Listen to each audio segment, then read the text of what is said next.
அன்பு நண்பர்கள் அனைவருக்கும் வணக்கம். வாழ்க வையகம், வாழ்க வளத்துடன். முதல் விஷயம்,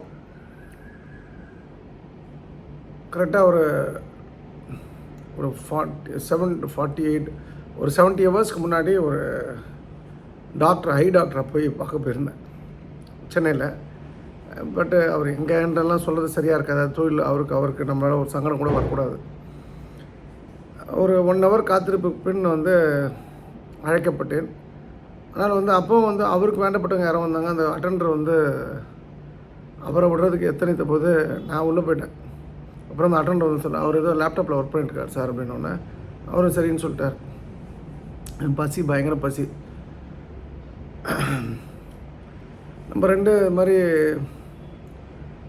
கண்ணெலாம் பார்த்துட்டு அப்புறம் என்ன பண்ணார், ஃபஸ்ட்டு ஒரு அனஸ்தீசியா ஒரு ட்ராப் ஒன்று போட்டார். அப்புறம் டின்ச்சர் மாதிரி ஒன்று போட்டார். மறுபடியும் அனஸ்தீசியா ட்ராப் போட்டார். போடும்போதே பேசிட்டே இருந்தார். இந்த கண்ணெலாம் ஒட்டிக்கிட்டு பார்த்து, இது ஒரு இன்ஃபெக்ஷனு, 15 நாள் கழிச்சு மறுபடியும் பார்க்கணும் நீங்கள். ஏன்னா அந்த கருவளையத்தில் ஒரு ஓட்டை வரதுக்கு வாய்ப்பு உண்டு. அது புண்ணாயிடும். அதை க்யூர் பண்ணுறதுக்கு நம்ம விட்டுட்டோன்னா அப்புறம் நாளைக்கு பிரச்சனை ஆகிடும். ஸோ அதனால் என்கிட்ட ஒரு வாட்டி காமிச்சிங்க அப்படின்னு சொல்லிட்டு. ரெண்டாவது, இது என்னென்னா, ஒருத்தர் வராரு பேஷண்ட்டை மறுபடியும் வர வைக்கிறதுக்கான ஒரு டெக்னிக்கு. ரெண்டாவது ஒரு ட்ராப்பு, ஒரு பேஸ்ட்டு, மறுபடியும் அந்த கண் ட்ரையாக இருக்குது அப்படின்னா நீங்கள், அப்புறம் நான் சொன்ன மாதிரி தைராய்டு கிளாண்ட் இல்லாதனால அப்போ அப்படி தான் இருக்கும் அப்படின்னு சொன்னோன்னா, ஒரு ஜெர்மன்லேருந்து ஒரு பாக்ஸ் வந்திருக்கு. அது மேலேருந்து ப்ரெஸ் பண்ணான்னா இப்போ நார்மலாக நீங்கள் போடுற மாதிரி இல்லை, இது ஒரு 3 மாதம் ஆனால் கூட வச்சுக்கலாம், உள்ளே சில்வர் ஃபாயிலெலாம் போட்டிருக்கு அப்படின்னு சொல்லிட்டு அது ஒரு டப்பா கொடுத்துட்டாரு. ஒரு ஆன்டிபயோட்டிக், ஒரு பெயின் கில்லர். அதன் பிறகு கண்ணை துடைக்கிறதுக்கு ஒரு டிஷ்யூ பேப்பர், வெட் டிஷ்யூ. இது வெளிலலாம் வாங்காதீங்க, இது ஜெர்மன் அப்படின்னு சொல்லிட்டார். ஓகே, ஒரு 3000 பணம் வாங்கிட்டார். அது எனக்கு வருத்தம் கிடையாது. அதனால் அவர் கொடுத்த மருந்து எனக்கு ஒவ்வாமை இருக்குமா இல்லாதன்னு தெரியாது. எனக்கு முதுகு ஃபுல்லாக ஒரே இட்சிங்க, ஒரு அரிப்பு. அந்த மாத்திரை சாப்பிட்ட பிறகு அப்புறம் அந்த மாத்திரையை சாப்பிடல. நான் இன்றைக்கி சாப்பிட வேண்டிய மாத்திரையை சாப்பிடல. நான் நார்மலான பேராசிட்டமல் 650 அந்த பெயினுக்கு போட்டுக்கிட்டேன். அவர் கேட்ட தொண்டை வலி இருக்கும், லைட்டாக ஃபீவரிஷ் இருக்கும், உடம்புலாம் அப்படியே பெயின்ஃபுல்லாக இருக்கும் அப்படின்னா. ஆமாம், எல்லாமே இருக்குது. அப்போ இதான் மருந்துன்னு சொல்லிட்டார். என்ன வருத்தம் அப்படின்னு சொன்னால், டாக்டர்ஸ் பொறுத்த வரைக்கும் அவங்க கடவுளுக்கும் மேலே. அப்படிப்பட்ட அந்த புனிதமான தொழிலில் இருக்கவங்க பேஷண்ட்டுக்கு க்யூர்ன்ற ஒரு விஷயத்தை தான் நான் அவங்களுக்கு கண்ணில் இருக்கணும்.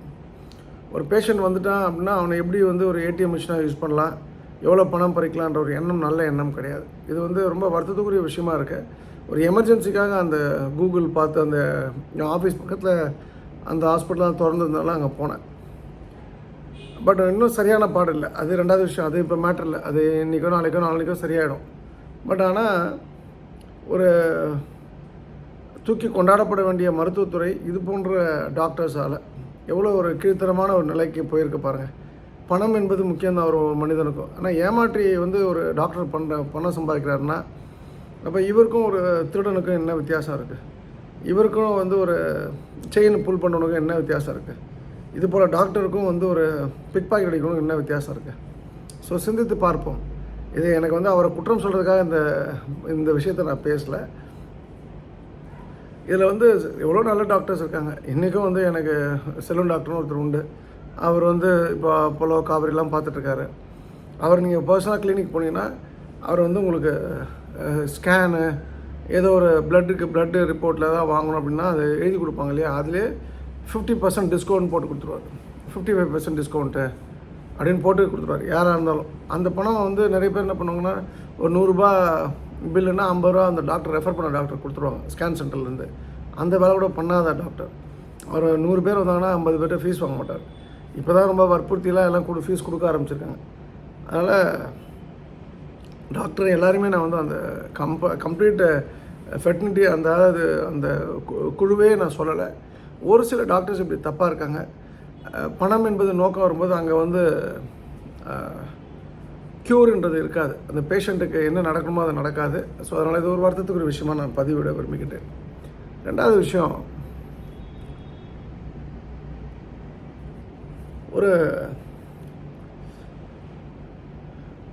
ஒரு பிஸ்னஸ் கதை. வாரன் பஃபெட் எல்லாருக்குமே தெரியும், அமெரிக்காவுடைய டாப் பணக்காரர்.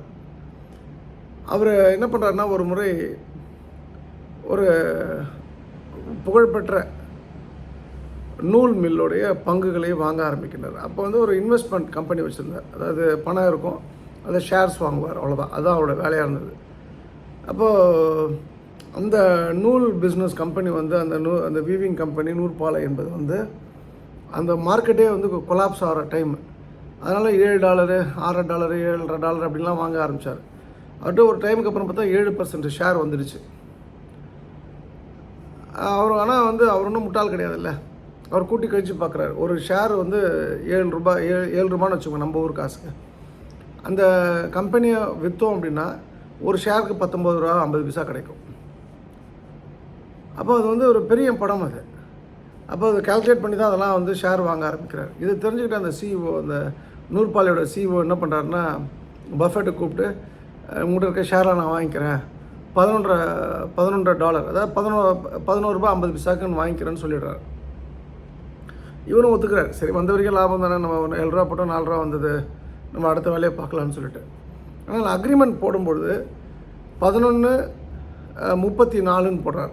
$11.34 அப்படின்னா என்னென்னா $11.25 அப்படின்னு போடுறாரு. ஏன்டா இந்த 25 பைசா காணும், 20 பைசா காணும் அப்படின்னு கேட்டால், அது வக்கீல் fees, commission fees, paper, documentation சொல்ல உடனே பஃபெட் கோவம் வந்தது. நீ சொன்ன மாதிரியே நடந்துக்கல, கமிட்மெண்ட்டாக இருக்கணும், நீ நினச்சப்போ ஒரு பேச்சு பேசுகிற, நினச்சப்போ மாற்றிக்கிட்டேன், நான் உனக்கு ஷேர் விற்க மாட்டேன்னு சொல்லிடுறார். அந்த கோவத்தில் என்ன பண்ணுறாருன்னா, மார்க்கெட்டில் இன்னும் அதிகமாக ஷேர் வாங்குறார், அந்த கம்பெனியோட ஷேரை. ஒரு நேரத்துக்கு பிறகு பார்த்தீங்கன்னா அவர்கிட்ட 25% ஷேர் வந்துடுது. அந்த கம்பெனி வந்து ஒரு 100 ஷேருக்குன்னா 25% ஷேர் இருக்குது. அப்போ ஒரு நேரத்தில் வந்து அவர் கம்பெனியோட ஓனர் ஆகிடுறார். ஓனர் ஆனவுடனே தொழிலாளர்கள்லாம் வந்து ரொம்ப சூப்பரான ஆட்கள், எந்த ப்ராப்ளமும் பண்ணல, எந்த ஸ்ட்ரைக் ஒன்றும் கிடையாது, அவங்க நிறைய ஐடியா சொல்கிறாங்க, அப்படியே போயிட்டு இருந்தது. ஒரு நேரத்துக்கு பிறகு ஒரு பொருளாக விற்க ஆரம்பித்தார், ஒரு இடமா விற்க ஆரம்பித்தார். ஏகப்பட்ட லாபம் வருது. அந்த பணத்தை கொண்டு போய் ஷேரில் போடுறாரு. அது ஏகப்பட்ட லாபத்தை கொடுத்தது. அந்த தொழிலாளர்கள்லாம் நல்லபடியாக செட்டில் ஆகிட்டார். வெறும் ஒரு 20 பைசாக்காக ஒரு பெரிய கோட்டையை கட்டி எழுப்பியிருக்க வேண்டிய ஒரு சிஇஓ அதை கோட்டையை விட்ட பிறகு அதில் யார் வந்து பாதிக்கப்பட்டார் நம்ம நினச்சோமோ, வாரன் பஃபெட் போன்ற ஆட்கள், அவர் வந்து அதன் மூலமாக ஒரு சாம்ராஜ்யத்தை கிரியேட் பண்ணார்ன்றது தான் அமெரிக்க பொருளாதார சந்தையில் ஒரு பெரிய விஷயமாக பேசப்படக்கூடிய விஷயம். இது எனக்கு இது போல் ஒரு விஷயம் நடந்திருக்கு. ஒருத்தர் ஒரு ரியல் எஸ்டேட்டில் ஒரு பிஸ்னஸ் பண்ணும்போது ஒருத்தர் இடம் விற்கணும். அவர் இடம் விற்க முடியல. உடனே நான் என்ன பண்ணுறேன், என்கிட்ட இருக்க இடத்த கொடுத்துட்றேன். இடம் விற்றாச்சு, பணம் வந்தாச்சு. உடனே அந்த ஒருவர், அவர் உதாரணத்துக்கு என்னன்னு சொல்லலாம், பாயின்னு வச்சுக்கலாம். அந்த பாய் என்ன பண்ணுறாருன்னா வந்து, ஐயா நீங்கள் வந்து உங்களுக்கு நான் கொடுக்கும்போது ஒரு $10,000 கம்மியாக கொடுத்துட்டேன், அப்போ கணக்கு பண்ணி பார்த்தா ஒரு $4 லட்ச வருது, $4 லட்ச நீங்கள் எனக்கு கொடுக்கணும் அப்படின்னு சொல்லி சொன்னார். நான் அப்புறம் சொல்லிட்டேன், பாய் இது மாதிரிலாம் பேசாதீங்க, பொருள் என்னோடது, எனக்கு நீங்கள் விற்றுட்டீங்க, நீங்கள் விற்க வேண்டிய இடத்துல அந்த இடத்துல உங்களால் வார்த்தையை காப்பாற்ற முடியாது, அதனால் நான் வார்த்தையை காப்பாற்ற நான் விற்றுறேன், எனக்கு லாபம் வந்ததுன்றதுக்கப்புறம் நீங்கள் $4 லட்ச கொடுங்கன்னா அதை நான் கொடுக்க மாட்டேன் அப்படின்னு சொல்லிட்டேன். ஏன் இந்த விஷயத்தை உங்களுக்கு சொல்கிறேன்னா, இதுக்கும் நான் சொன்ன கதைக்கு என்ன சம்மந்தம் இருக்குன்னா, அவர் வந்து எனக்கு அந்த வாரன் பஃபெட் கதையை வந்து நான் ஏற்கனவே படிச்சிருக்கேன். அவருடைய ஒவ்வொரு செய்கையும் அந்த சிஇஓ வர்சஸ் வாரன் பஃபெட் தான் இருக்கும். ஒரு பெரிய டீல் அதை வந்து நான் பேசி வச்சுருக்கேன். ஒரு நண்பர் ஒருத்தர் ஒரு வாடிக்கையாளர் கூட்டு வராரு. இவர் நடுவில் பிறந்து அந்த வாடிக்கையாளரை இவர் டேக் ஓவர் பண்ணி இவர் டேரெக்டாக விற்றுட்டு போயிட்டார். அது ஓகே, அது பிஸ்னஸ்ஸு, அவர் புத்திசாலின்ற அந்த இடத்துல ப்ரூவ் ஆகிடுச்சு. ஆனால் எங்கே ப்ராப்ளம் வந்தது அப்படின்னு சொன்னால், அதுக்கப்புறம் ஃப்யூச்சர் என் கூட பிஸ்னஸ் பண்ண முடியாதுல்ல. ஏன்னா ஒரு ஒரு ஒரு 20 பைசாக்கு எப்படி ஆசைப்பட்டு ஒரு பெரிய கோட்டை சாம்ராஜ்யத்தை எழுப்ப வேண்டிய இடத்துல வந்து அந்த சிஇஓ கோட்டை விட்டாரோ, ஒரு கோடிகளுக்காக ஆசைப்பட்டு அவர் முடிஞ்சு போனார். அதுதான் உண்மை, என் லைஃப்பில் நடந்தது. அப்போது அந்த பாடம் என்ன பண்ணுச்சுன்னா, அப்போ நான் வந்து இடத்த விற்கவே இல்லை, இடத்தெல்லாம் வாங்க ஆரம்பித்த பிறகு அது ஒரு கன்சாலிடேட் பண்ணதுக்கு அப்புறம் திங்க் ஆஃப் செல்லிங் அப்படின்னும்போது, இந்த இடத்துல நான் புரிஞ்சுக்கிட்டது என்னென்னா, அவர் வந்து அந்த ரூ. 20 சென்ட்டு அந்த வாரன் பஃபெட் கதையில் இங்கே வந்து ரூ. 20 30 மேட்ருக்கு ஆசைப்பட்டு மொத்த ஒரு என்ன சொல்கிறது, ஒரு தங்க சுரங்கத்தையே வந்து கோட்டை விட்ட மாதிரி. என்னை வச்சு அவர் என்ன வேணால் பண்ணியிருக்கலாம், எந்த எக்ஸ்ட்ரீம் வேணால் போயிருக்கலாம், எவ்வளோ வேணால் சம்பாதிச்சிருக்கலாம். ஆனால் வந்து அன்றைக்கி அவருக்கு பசிக்கு சோறு தேவைப்பட்டது. அன்றைக்கி அவர் பட்னி கிடந்தார், இல்லை பாதி சோறு எனக்கு பாதி சோறு அவருக்குன்னு ஒரு டிஷ்ஷன் எடுத்திருந்தாருன்னா இன்றைக்கி வந்து ஒரு 5 ஸ்டார் ஹோட்டலுக்கே ஓனராக இருப்பார். அவர் கடைசி வரைக்கும் அதே பழைய சாப்பாடு தான் சாப்பிட்ணும், அதே வந்து பாதி சோறு தான் அவருக்கு லைஃப் லாங் கிடைக்கும். அதுவும் கிடைக்குமான்னு தெரியாது. அப்போ உங்களுக்கு நான் சொல்கிறது அதுதான், எப்போதுமே இந்த சில்லற மாதிரி பிஹேவ் பண்ணாதீங்க. சில்லற விஷயத்தோடு நம்ம வந்து நம்மளை என்ன சொல்ல அட்டாச் பண்ணக்கூடாது. நம்ம பெரிய ஆளுகள் பெரிய மனிதராகவே இருக்கணும். ஒரு பிச்சைக்காரன் வரும்போது நீங்கள் உடனே ஒரு 500 1000 ஒரு 10 பேருக்கு முன்னாடி போட்டிங்கன்னா அது ஒரு பெரிய மனுஷத்தனம் கிடையாது. நீங்கள் யாரும் இல்லாத பொழுதும் நீங்கள் எப்படி இருக்கீங்கன்றது தான் உங்களுடைய பெரிய மனுஷனாக நீங்கள் இல்லையான்றதை வந்து நமக்கு உலகத்துக்கு பறைசாட்டக்கூடிய விஷயம். நீங்கள் யாரும் இல்லாத போது கஞ்சமாக இருந்துட்டு, திருட்டு பயலாக இருந்துட்டு, அயோக்கிய பயலாக இருந்துட்டு, நீங்கள் எல்லா தப்பையும் பண்ணுவீங்க தவறையும் பண்ணுவீங்கன்ற இடத்துல நீங்கள் வெளி உலகத்துக்கு போய் நீங்கள் வந்து நான் வந்து பெரிய பரோபகாரி, என்ன மாதிரி யாரும் செலவு பண்ண முடியாது, நான் எல்லாருக்கும் அள்ளி அள்ளி கொடுப்பவன், எம்ஜிஆர் மாதிரி நான் அப்படின்லாம் நீங்கள் சீன் போட்டிங்கன்னா ஒரு நாள் மாட்டிப்பீங்க. அதனால தான் சொல்கிறேன், அந்த சில்லறத்தனமான ஆட்களுக்கு தான் அந்த சில்லறத்தனமான புத்தி வரும். ஸோ உங்களுக்கும் லைஃப்பில் அடுத்த கட்டம் போகணும், அடுத்த கட்டம் நகரணும்னா இந்த சில்லறையாக இருக்காதீங்க. நான் திரும்பவும் சொல்கிறேன், எனக்கு ஒரு இடம் வந்து உதாரணத்துக்கு ஒரு 1 லட்ச ரூபா வாங்குறேன். அந்த இடம் வந்து இப்போ 5 லட்ச ரூபா ஆகிடுச்சு. அதனால் ஒருத்தங்க என்கிட்ட சொல்கிறாங்க, 1 லட்ச ரூபாய்க்கு நீங்கள் வாங்கினேயா அந்த இடத்த நான் வாங்கிக்கிறேன், நீங்கள் எனக்காக கொஞ்சம் வாங்கி வச்சுங்கன்னு சொல்கிறாங்க. இன்றைக்கி கூட என் வீட்டுக்கு ஒரு நண்பர் வந்திருந்தார் என்னை பார்ப்பதற்காக. அப்போ அவர்கிட்ட சொன்னேன், நீ கொஞ்சம் கேட்டு சொல்லு, அவங்களுக்கு வேணுமா வேண்டாமான்னு சொல்லிட்டு. அவங்களுக்கு வேணும்னா இன்றைக்கி வந்து அது 1 லட்ச ரூபா இடம் 1 கோடிக்கு போனால் கூட நான் சொன்ன வார்த்தை தான் நான் காப்பாற்றுவேன். அவங்களுக்கு வேணான்னா தான் நான் வேறு ஆளுக்கு கொடுக்கணும் அப்படின்னு சொல்லி நான் வந்து ஒரு விஷயத்த சொல்லி அனுப்பிச்சேன். 2 நாளில் கேட்டு சொல்கிறேன்னு சொன்னாங்க. அப்போ நமக்கு பணம் கிடைக்குது என்பதற்காக நம்ம நினச்ச நேரத்துக்கு ஒரு பேச்சு எப்படி வேணால் பேசலாம், பணம் இருக்கிறவங்க பேசுறதுலாம் சரி, அந்த வாதத்துக்கு நான் வந்து எப்போதும் சரின்னு சொல்ல மாட்டேன். ஒரு பேச்சு, ஒரு வார்த்தைன்னா ஒரு வார்த்தை, ஒரு பேச்சுனா ஒரு பேச்சு, பிடிச்சவங்கள்ட்ட ஒரு பேச்சு, பிடிக்காதவங்க ஒரு பேச்சு, இல்லாதவன்ட்ட ஒரு பேச்சு, இருக்கிறவன்ட்ட ஒரு பேச்சு கூடாது. பேச்சாக இருக்கணும், எப்போவுமே பர்ஃபெக்டாக இருக்கணும், இன்லைன் வித் நம்முடைய கான்ஷியஸ்னஸ். நம்முடைய என்ன சொல்கிறது, நம்ம யாரை வேணால் ஏமாற்றலாம், நம்மளை நம்ம ஏமாற்ற முடியாதுல்ல, நமக்கு தெரியல நம்ம ஏமாத்துறோமா இல்லையான்னு சொல்லிட்டு. அப்போ உன்னை வந்து நீ முழுசாக நீ வந்து உணரணும் அப்படின்னு சொன்னால், கொடுத்த வார்த்தையை மட்டும் காப்பாற்றாமல் போகிற அப்படின்னு சொன்னால் உன்னை நீ உணர முடியாது. உன்னை உணர்ந்துட்டேன்னா அதுக்கப்புறம் உலகம் உன் காலடியில் என்பது தான் இதோடைய உள்ளே இருக்க விஷயம். இந்த விஷயம் வந்து இந்த விஷயத்தில் ஏன் வந்து இப்படிப்பட்ட ஆட்கள் தப்பு பண்ணுறாங்க, அவங்க பணக்காரனாக இருக்காங்க. ஒரு உதாரணத்துக்கு நான் சொல்கிறேன், நான் உதாரணத்துக்கு ஒரு பேருக்காக சொன்னேன், நான் அந்த மாதிரி பிஸ்னஸ்லாம் பண்ணதுனால சொல்கிறேன். ரமேஷ்னு ஒருத்தர் இருக்காருன்னு வச்சுங்க. உடனே ரமேஷ் யாரும் மெசேஜ் போட்டுறாதீங்க சார், நான் ஏதாவது தப்பு பண்ணுறேன். எனக்கு ரமேஷ்ன்றது வந்து காமனாக கூப்பிட்ற பேர். ரமேஷ்னு ஒருத்தர் இருக்காருன்னு வச்சுங்க. ரமேஷ்க்கு இந்த ஹேபிட் வந்திருக்கு, இந்த மாதிரி ஒரு சில்லறத்தனமான ஹேபிட் வந்திருக்கு. அப்படின்னா ஏன் ஆராய்ச்சி பண்ணிங்கன்னா, அவங்களுக்கு தனக்கு தான் தெரியும் எல்லாமே, தன்னை மீறி எதுவுமே கிடையாது, தான் தான் கிங்கு, தான் தான் வந்து மந்திரி, தான் தான் வந்து ராணி, எல்லாமே தான் தான் நினைக்கக்கூடிய ஆட்கள். தனக்கு மேலே ஒன்றும் இல்லை, கடவுள் டைரெக்டாக ஃபோன் போட்டு நம்மகிட்ட பேசுவார்ன்ற ஒரு எண்ணம் தான் அவங்களுக்கு இருக்கும். ஒரு சிறிய கதை இது என்னென்னா, ஒரு உலகத்தோட பெரிய அறிஞர்கள்லாம் வந்து ஒன்று கூடி ஒரு விஷயத்துக்காக ஒன்று கூடியிருக்காங்க. அவங்க வந்தவுடனே ஒரு பையன் வரான். வந்தவுடனே எல்லாருக்கும் காஃபி டீலாம் சர்வ் பண்ணுறான். சின்ன ஒரு டீ சர்வ் பண்ணக்கூடிய பையன்தான். இவங்க ஏதோ பேசுகிறாங்கன்னு போது என்ன பேச போகிறீங்கன்னு, அதெல்லாம் உனக்கு தெரியாது போடான்னு சொல்லிடுறாங்க. மறுபடியும் மதியானம் வந்து 2-3 பேர் காஃபி கேட்டாங்க. அப்பயும் வந்து இவங்க சீரியஸாக பேசிகிட்டு இருக்காங்க.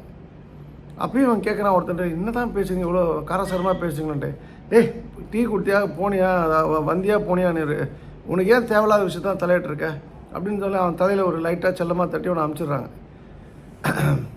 சாயந்தரம் வந்து மறுபடியும் ஒரு 3-4 மணிக்கு காப்பி டீ குடிக்க போகிறான். அப்பயும் காரசாரமாக சண்டை போட்டிருக்காங்க. அப்போ இவன் வந்து கேட்குறான், நீ எனக்கு தெரியுதோ தெரியல அதெல்லாம் விஷயம் இல்லை, என்ன தான் சண்டை உங்களுக்குள்ள அப்படின்னு கேட்கும்போது, உனக்கு சொன்னால் புரியாதுடா, தயவுசெய்து போக மாட்டியான்னு கோபமாக அவர் சொல்கிறார். சொல்லி தான் பாருங்களேன், எனக்கு தெரியுதா தெரியலையா நான் கேட்குறேன் அப்படின்னோடனே அதாவது நாங்கள் எல்லோரும் சேர்ந்து உலகத்துறை எல்லாமே பெரிய சயின்டிஸ்ட்டு நக்கலாக சொல்கிறாங்க அவங்ககிட்ட. ஒரு திரவத்தை கண்டுபிடிக்கணும். திரவம்னா என்னென்னு கேட்குறான். லிக்யூடுன்றார். லிக்யூட்னா என்னென்னு கேட்குறான். சரி, நீ டீ இருக்குல்ல, இந்த காப்பி எடுத்ததில்ல, இதுதான் வந்து லிக்யூடு திரவம் அப்படின்னு சொல்லி சொல்கிறார் அந்த சயின்டிஸ்ட்டு. ஓ, டீ மாதிரி தண்ணியாக இருக்கும், அதான் நீங்கள் சொல்கிறீங்க, அப்படி தானே? ஓகே. எதுக்கு கண்டுபிடிக்கணும்? அதில் எதை போட்டாலும் அது வந்து உடனே உருகிடும், மெல்ட் ஆகிடும். அதுபோல் ஒரு லிக்விடை கண்டுபிடிக்கிறதுக்காக நாங்கள் எல்லாம் பேசிகிட்டு இருக்கோம் அப்படின்னு. இவன் உடனே அந்த பையன் வந்து டீ கிளாஸ்லாம் எடுத்துக்கிட்டு ஒரு நக்கலாக சிரிப்பான். என்னடா நக்கலாக சிரிக்கிறேன் அப்படின்னு அவனை கோபமாக ஒரு ஆளுன்னு, அவ்வளோ திமுறா உனக்கு, டீ கொடுக்க வந்தால் டீ கொடுத்துட்டு போக வேண்டியதானே, என்ன ஒரு பெரிய நக்கல் சிரிப்புன்னொன்னே அந்த பையன் சொல்லுவானே, எல்லாம் கரெக்டு சயின்டிஸ்ட்டு, நீங்கள் எல்லாமே கண்டுபிடிச்சிருக்கீங்க, எனக்கு உங்கள் மேலே நம்பிக்கை இருக்குது. ஆனால் அந்த கண்டுபிடிச்ச லிக்விடு திரவத்தை எதில் ஊற்றி வைப்பீங்கன்னு கேட்குறான். அப்போ தான் எல்லாம் ஸ்டன் ஆகிடுறாங்க. எல்லாத்தையுமே உருக்கக்கூடிய ஒரு திரவத்தை நம்ம கண்டுபிடிக்கணும். எதாவது அந்த திரவத்துக்குள்ளே போட்டாலும் அது உருகி போயிடணும் அப்படின்னும்போது அந்த திரவத்தை எங்கே ஊற்றி வைப்பாங்க? அதில் போட்டாலும் அது உருகி போயிடும் இல்லையா? அப்போ இந்த பையனுக்கு இருக்க அறிவு நமக்கு இல்லாமல் போச்சு அப்படின்ற ரொம்ப வெட்கி தலை குடிவாங்க அப்படின்றத சின்ன ஒரு கதை முடிஞ்சிடும். இதே தான் வந்து இந்த இந்த ரமேஷ் போன்ற ஆட்கள். அதாவது அடுத்தவனுக்கு ஒன்றும் தெரியாது, நாம் என்ன தப்பு பண்ணாலும் தெரியாது, நாம் வந்து என்ன வேணால் சீட் பண்ணலாம், எப்படி வேணால் மேனிப்புலேட் பண்ணலாம், யாருக்கும் தெரியாது அப்படின்ற இடத்துல ஒரு சின்ன சின்ன ஓட்டைகள் வந்து அவங்களுக்கு ஒரு பெரிய ஒரு ஆபத்தை உண்டு பண்ணிடும். ஒரு சின்ன ஓட்டை தான் பிரம்மாண்டமான டைட்டானிக் கப்பலே கவிழ்த்தது. நீங்கள் ஒரு சின்ன ஓட்டை கப்பலில் போகிறீங்க, கவிழ்ந்துடும் ஓட்டை இருந்ததுன்னா. அந்த கப்பலுக்கு வெளியில் அவ்வளோ தண்ணி இருக்கும், அந்த தண்ணி வந்து கப்பலை கவிழ்க்காது, அந்த படகை கவிழ்க்காது. ஆனால் ஒரு சின்ன ஓட்டை இருந்ததுன்னா அது அந்த உள்ளே வெளியில் இருக்கக்கூடிய தண்ணி கொஞ்சம் கொஞ்சமாக உள்ளே வந்ததுன்னா படகு ஃபினிஷ்டு. அதுபோல தான் இது போல் குட்டி குட்டி தவறுகள் தான் ஒரு மனிதனை கேலிக்கு உள்ளாக்குகின்றன, அவனை ஒன்றும் இல்லாமல் ஆக்குகின்றது என்பது தான் நான் வந்து புரிஞ்சுக்கிட்ட விஷயம். ஸோ என்னை பொறுத்த வரைக்கும் நான் அந்த மாதிரி ஃபைன் டியூன் பண்ணுறதுக்காக நான் தயார் பண்ணிகிட்ருக்கேன். எனக்கு எல்லாம் தெரியுன்றது நான் சொல்லலை. எனக்கு தெரிஞ்சதெல்லாம் ரொம்ப பர்ஃபெக்டானது மேபி ஒரு 4 பேர்கிட்ட பேசலாம் தெரியும். ஆனால் ஓரளவுக்கு நான் பர்ஃபெக்டாக பேச தெரியும். தெரியாத விஷயத்த பேச மாட்டேன்.